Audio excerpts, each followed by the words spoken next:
Hello friends, कैसे हैं आप।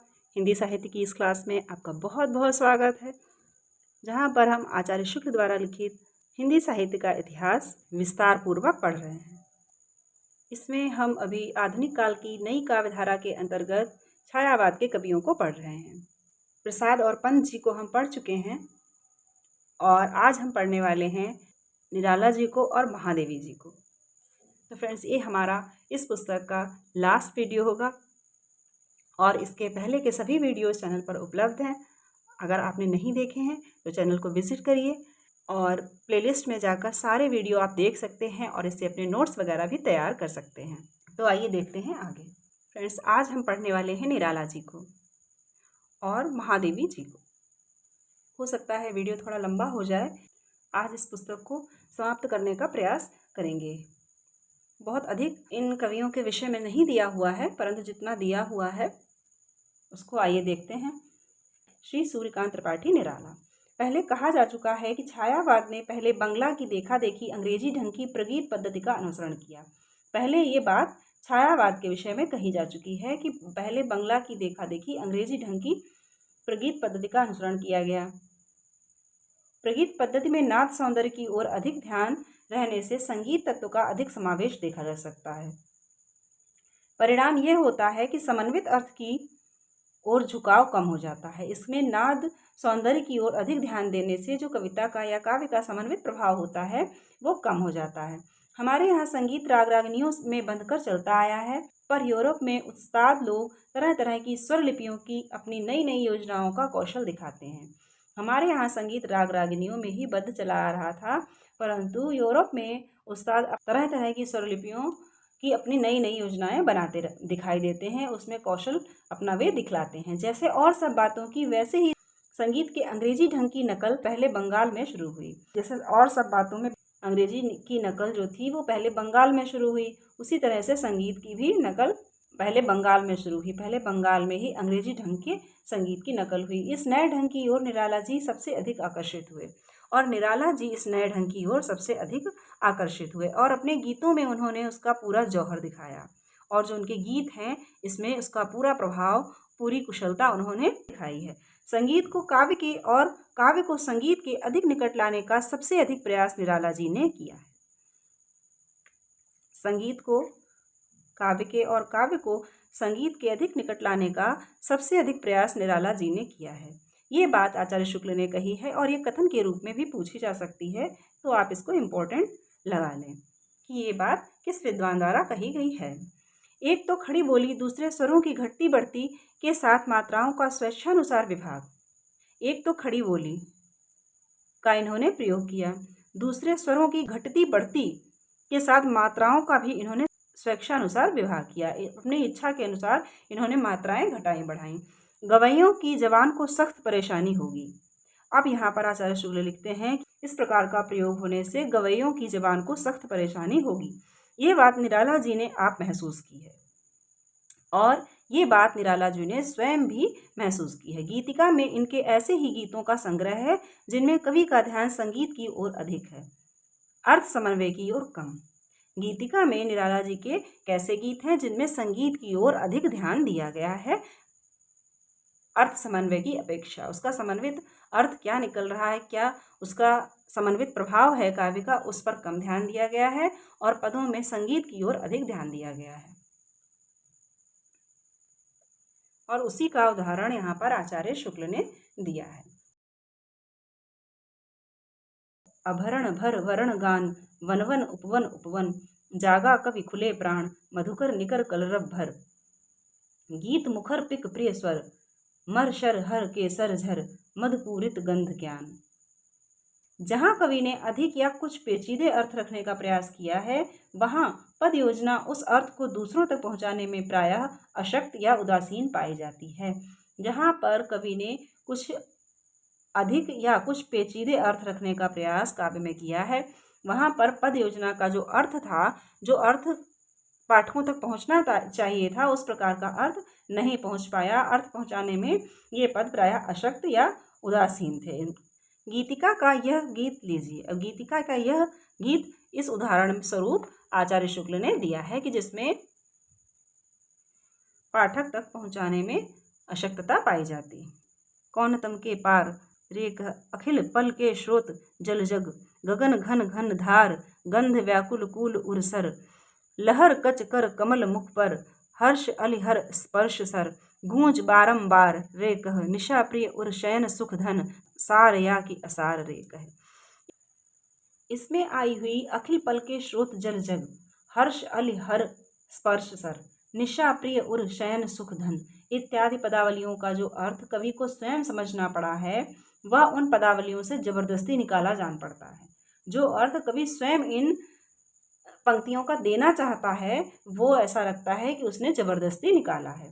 जैसे हर्ष अली हर स्पर्श सर, आनंद रूपी भौरा स्पर्श का चुभा तीर हर रहा है। तीर के निकालने से भी एक प्रकार का स्पर्श होता है जो और सुखद है। तीर रूप का चुभा तीर है, तीर रूप का चुभा तीर है। निशा प्रिय उर शयन सुख धन, निशा का प्रियतम के उर पर शयन, निशा प्रिय उर शयन सुख धन, निशा का प्रीतम के उर पर शयन। तो इस प्रकार के जो पेचीदे अर्थ हैं वो कवि जो पहुंचाना चाहता है पाठकों तक, शायद वे नहीं पहुंच पाए हैं, उसमें अशक्त रह गए हैं। निराला जी पर बंग भाषा की काव्य शैली का प्रभाव समास में गुंफित पदवल्लरी क्रियापद के लोप आदि में स्पष्ट झलकती है।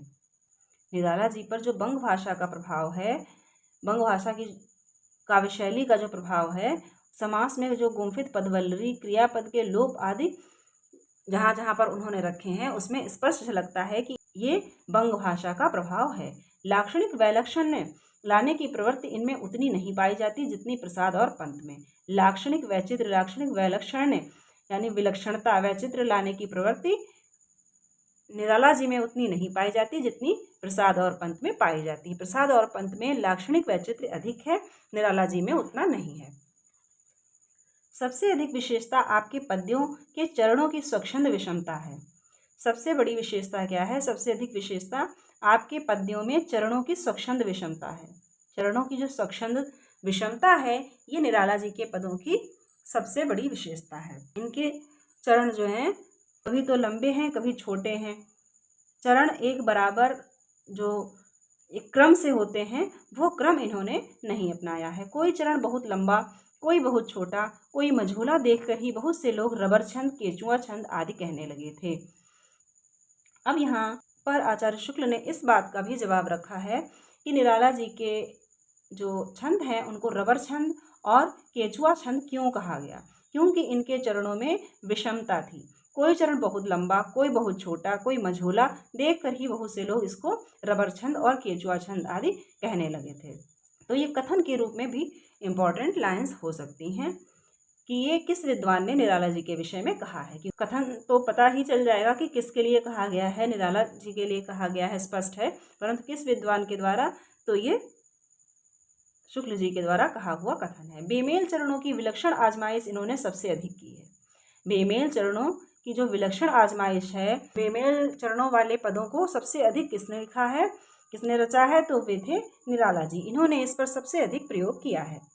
प्रगल्भ प्रेम नाम की कविता में अपनी प्रेयसी कल्पना व कविता का आह्वान करते हुए इन्होंने कहा है, आज नहीं है मुझे और कुछ चाह, अर्ध विकच इस हृदय कमल में, प्रिय छोड़ बंधन में छंदों की छोटी राह, गजगामिनी वह पथ तेरा संकीर्ण कंट का कीर्ण। अब इनको कविता को ये अपनी प्रेयसी का रूप देते हुए उससे आह्वान कहते हैं कि मेरे हृदय में आओ और किस रूप में, जो छंदों का बंधन है उसको छोड़कर आना है। तात्पर्य ये है कि जो कविता छंदों के बंधन में बंधी हुई थी उसको निराला जी कह रहे हैं, प्रिय छोड़ बंधन में छंदों की छोड़, जो बंधन में छंदों की छोटी राह है इसको छोड़ दो।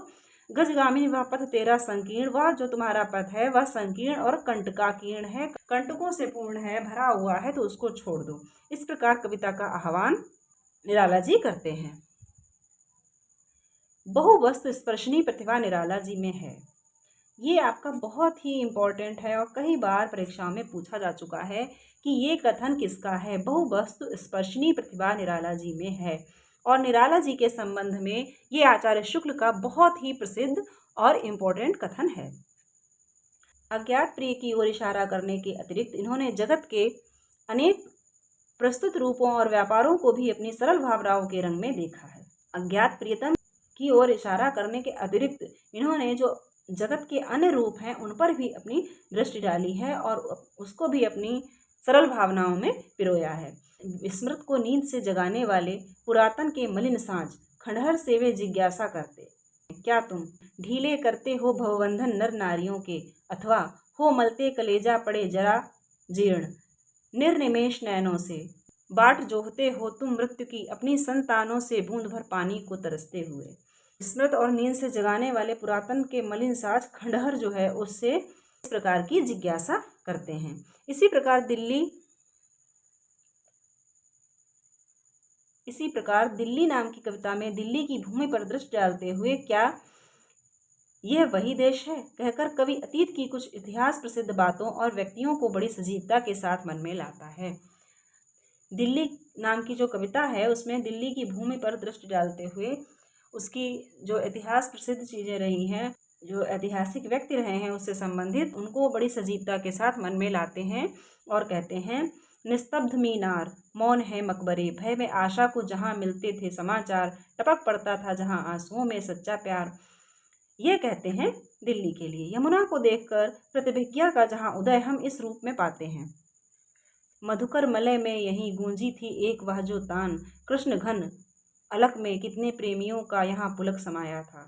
यमुना को देखकर इस प्रकार की उद्भावना निराला जी करते हैं। समाज में प्रचलित ढोंग का बड़ा चौथा दृश्य गोमती के किनारे कवि ने देखा। समाज में जो प्रचलित ढोंग है उसका बड़ा चूता हुआ दृश्य कवि ने देखा, जहाँ एक पुजारी भगत ने बंदरों को तो मालपुआ खिलाया और एक कंगाल भिक्षुक की ओर आंख उठाकर देखा तक नहीं। जहाँ पर एक पुजारी भगत ने बंदरों को मालपुआ खिलाया और जो एक भिक्षुक कंगाल था जिसको सच में आवश्यकता थी खाने की, उसकी ओर उन्होंने दृष्टि उठाकर देखा तक नहीं। तो इसका भी वर्णन निराला जी ने किया है। जिस प्रकार निराला जी को छंद के बंधन अरुचिकर हैं उसी प्रकार सामाजिक बंधन भी। और निराला जी प्रसिद्ध है कि विद्रोही प्रवृत्ति के कवि थे, तो इनको जिस प्रकार कविता बंधन में स्वीकार नहीं थी, छंद के बंधन में इन्होंने कविता को नहीं स्वीकार किया, उसी प्रकार से इनको सामाजिक बंधन भी स्वीकार नहीं थे। इसी से सम्राट अष्टम एडवर्ड की प्रशस्ति लिखकर उन्हें एक वीर के रूप में सामने रखा, जिसने प्रेम के निमित्त साहसपूर्वक पद मर्यादा के सामाजिक बंधन को तोड़ने का है। इसीलिए इन्होंने सम्राट अष्टम एडवर्ड की प्रशस्ति लिखी और उनको एक वीर के रूप में सामने रखा, जिन्होंने प्रेम के निमित्त साहसपूर्वक सामाजिक बंधन को दूर फेंक दिया था। रहस्यवाद से संबंध रखने वाली निराला जी की रचनाएं आध्यात्मिकता का वह रूप रंग लेकर चली हैं जिसका विकास बंगाल में हुआ। रहस्यवाद से संबंध रखने वाली जो निराला जी की रचनाएं हैं, तो उन्होंने आध्यात्मिकता का वह रूप ग्रहण किया जिसका विकास बंगाल में हुआ था। रचना के प्रारंभिक काल में इन्होंने स्वामी विवेकानंद और श्री रविंद्रनाथ ठाकुर की कुछ कविताओं के अनुवाद भी किए हैं। और इन्होंने जब कविता करना प्रारंभ किया था उस समय इन्होंने स्वामी विवेकानंद और रविंद्रनाथ ठाकुर की कविताओं के अनुवाद भी किए हैं। अद्वैतवाद के वेदांती स्वरूप को ग्रहण करने के कारण इनकी रहस्यात्मक रचनाओं में भारतीय दार्शनिक, इन्होंने अद्वैतवाद के वेदांती स्वरूप को ग्रहण किया था, इसी कारण इनकी रहस्यात्मक रचनाओं में भारतीय दार्शनिक निरूपणों की झलक मिलती है। दार्शनिक निरूपणों की झलक जगह जगह मिलती है। इन विशेषताओं को छोड़ दें तो इनकी रहस्यात्मक कविताएं उसी प्रकार माधुर्य भावना को लेकर चली हैं जिस प्रकार और छायावादी कवियों की।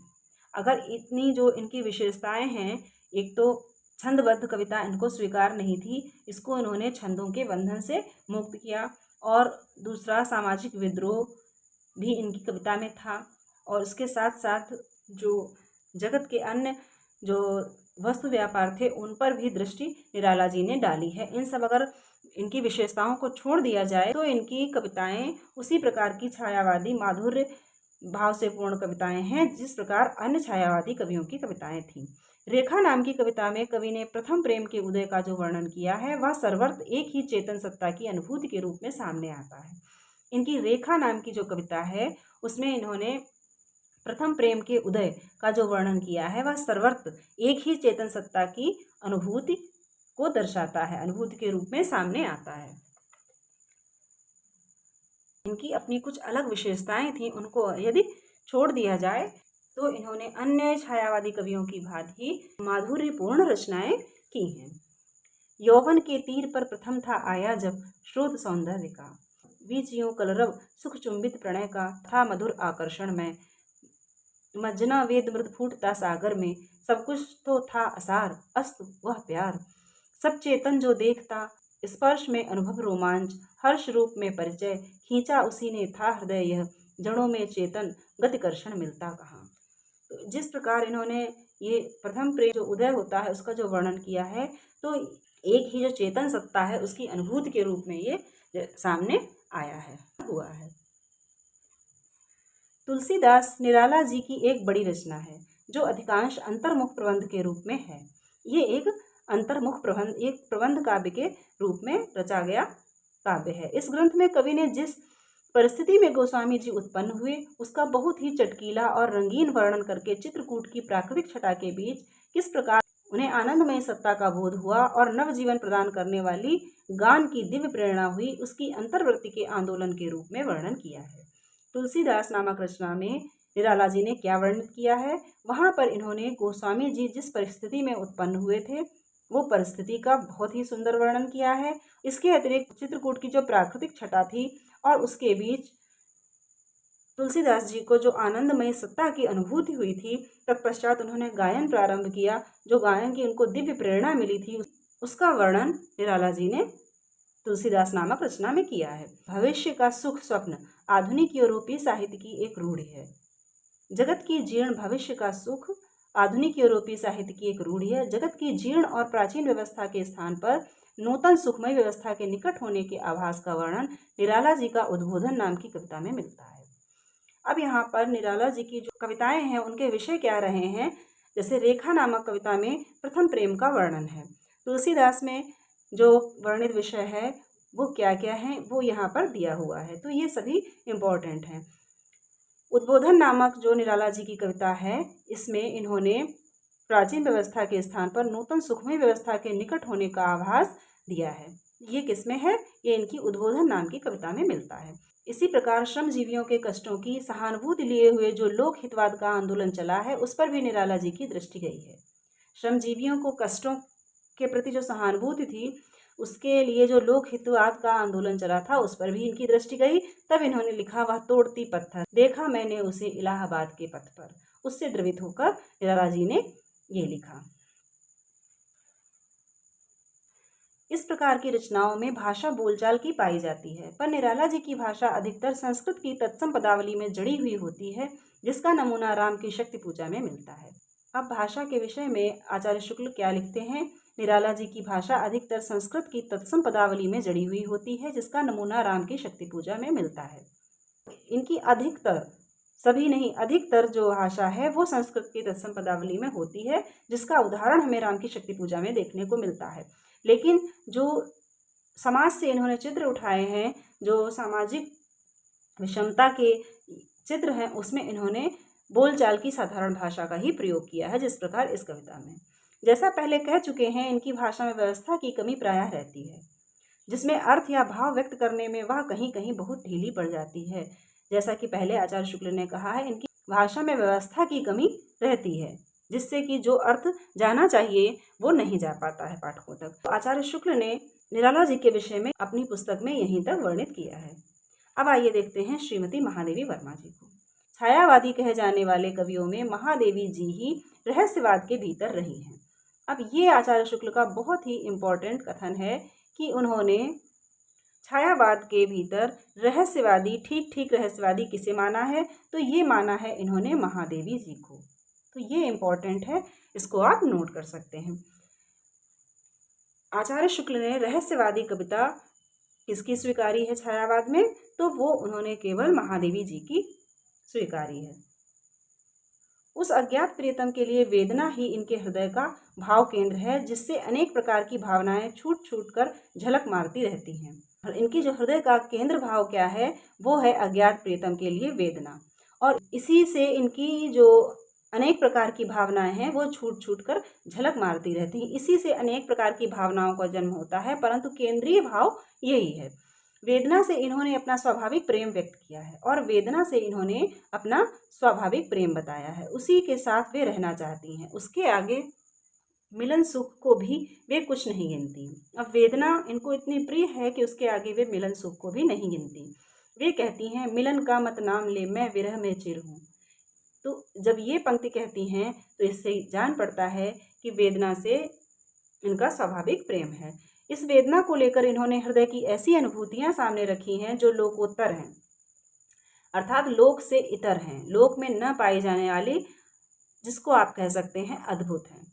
इस प्रकार की वेदना को लेकर इन्होंने अनुभूतियां रखी हैं कि वे अद्भुत हैं और लोकोत्तर हैं, इतनी उत्कृष्ट है कि उनको आचार्य शुक्ल ने लोकोत्तर कहा है। कहाँ तक वे वास्तविक अनुभूतियां हैं और कहाँ तक अनुभूतियों की रमणीय कल्पना है, यह नहीं कहा जा सकता। अब ये कहने के साथ साथ आचार्य शुक्ल ने ये भी कह दिया, इस पर भी इनको संशय है कि कहाँ तक वे वास्तविक अनुभूतियां हैं, कहाँ तक जो अनुभूतियां इन्होंने व्यक्त की हैं उनके विषय में आचार्य शुक्ल कहते हैं कहाँ तक वे वास्तविक अनुभूतियां हैं और कहाँ तक अनुभूतियों की रमणीय कल्पना है, यह नहीं कहा जा सकता।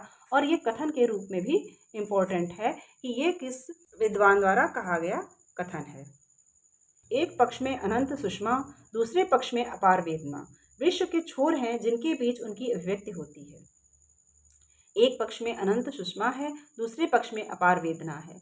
ये विश्व के दो छोर हैं जिसके बीच में उनकी अभिव्यक्ति रहती है। ये दोनों दो ओरें थीं संस्कृति की चित्रपटी की, उस बिन मेरा दुख सूना, मुझ बिन वह सुषमा फीकी। पीड़ा का चस्का इतना है कि अब इनको पीड़ा का चस्का वेदना का इतना है कि इन्होंने लिख ही दिया, तुमको पीड़ा में ढूंढा, तुमको ढूंढेगी पीड़ा। इनकी रचनाएं समय समय पर संग्रहों में निकली हैं। इनकी रचनाओं के संग्रह निहार, रश्मि, नीरजा और सांदगीत। अब इन सब का एक में बड़ा संग्रह यामा के नाम से बड़े आकर्षक रूप में निकला है। अर्थात जो निहार, रश्मि और नीरजा काव्य संग्रह हैं, इन सब को मिला के एक बड़ा काव्य संग्रह यामा के रूप में निकला है। यामा जो इनका संग्रह है वह इन संग्रहों को मिला के बनाया गया है। गीत लिखने में जैसी सफलता महादेवी जी को हुई वैसी और किसी को नहीं। गीत लिखने में जैसी सफलता, ये आचार्य शुक्ल स्वीकार करते हैं कि गीत लिखने में जैसी सफलता महादेवी जी को मिली थी वैसी और किसी को नहीं। न तो भाषा का ऐसा स्निग्ध और प्रांजल प्रवाह और कहीं मिलता है, न हृदय की ऐसी भावभंगी, न ऐसा भाषा प्रवाह कहीं मिलता है और न ऐसी भावभंगिमा जैसी इन्होंने अपने काव्य में प्रस्तुत की है। जगह जगह ऐसी ढली हुई और अनूठी व्यंजना से भरी हुई पदावली मिलती है कि हृदय खिल उठता है। ऐसी ढली हुई और ऐसी अनूठी व्यंजना इनके काव्य में मिलती है, इनकी पदावली के अंतर्गत मिलती है, जिससे कि हृदय खिल उठता है। ऊपर छायावाद के कुछ प्रमुख कवियों का उल्लेख हो चुका है। इनके साथ ही इस वर्ग के अन्य उल्लेखनीय कवि हैं सर्वश्री मोहनलाल महतो वियोगी, भगवती चरण वर्मा, नरेंद्र शर्मा और रामेश्वर शुक्ल अंचल। यहाँ पर जितने छायावादी कवियों का वर्णन हुआ है उसके अतिरिक्त इन कवियों का उल्लेख आचार्य शुक्ल ने और किया है। श्री वियोगी की कविताएं निर्माल्य, एक तारा और कल्पना में संग्रहित हैं। मोहनलाल महतो वियोगी की कविताएं किसमें संग्रहित हैं? निर्माल्य, एक तारा और कल्पना में संग्रहित हैं। श्री भगवती चरण की कविताओं के 3 संग्रह हैं, मधुकण, प्रेम संगीत और मानव। श्री राम कुमार वर्मा ने पहले वीर हमीर और चित्तौड़ की चिता की रचना की थी, तो जो छायावाद के भीतर नहीं आती। राम कुमार वर्मा ने वीर हमीर और चित्तौड़ की चिता की जो रचना की थी, तो ये रचनाएं छायावाद के भीतर नहीं आती। उनकी इस प्रकार की कविताएं अंजलि, रूपराश, चित्ररेखा और चंद्रकिरण नाम के संग्रहों के रूप में प्रकाशित हुई। इस प्रकार की इनकी कविताएं किसमें हैं? अंजलि, रूपराश, चित्ररेखा और चंद्रकिरण। श्री आरसी प्रसाद की रचनाओं का संग्रह कलापी में हुआ है। कलापी आरसी प्रसाद की रचनाओं का संग्रह है। श्री नरेंद्र के संगीत उनके कर्णफूल, शूलफूल, प्रभात फेरी और प्रवासी के गीत नामक संग्रहों में संकलित हुए। नरेंद्र शर्मा के जो संकलन हैं वो हैं कर्णफूल, शूलफूल, प्रभात फेरी और प्रवासी के गीत। और श्री अंचल की कविताएं मधुलिका और अपराजिता में संग्रह की गई। मधुलिका और अपराजिता में इनकी रचनाएं हैं रामेश्वर शुक्ल अंचल जी की। स्वच्छंद धारा। छायावादी कवियों के अतिरिक्त वर्तमान काल में और भी कवि हैं जिनमें से कुछ ने यत्र तत्र ही रहस्यात्मक भाव व्यक्त किए हैं। छायावाद के जो कवि हैं उनके अतिरिक्त भी कवि हैं जिनमें से कुछ में रहस्यवाद का भाव व्यक्त हुआ है। उनकी अधिक रचनाएं छायावाद के अंतर्गत नहीं आती। उन सबकी अपनी अलग अलग विशेषता है, उनमें अपनी अलग अलग विशेषता है। इस कारण उनको एक ही वर्ग में नहीं रखा जा सकता। अन्य जो कवि हैं उनके काव्य की अपनी अलग अलग विशेषताएं हैं, उसको एक ही वर्ग में नहीं रख सकते। सुविधे के लिए ऐसे कवियों की समस्त रूप से स्वच्छंद धारा प्रवाहित होती है।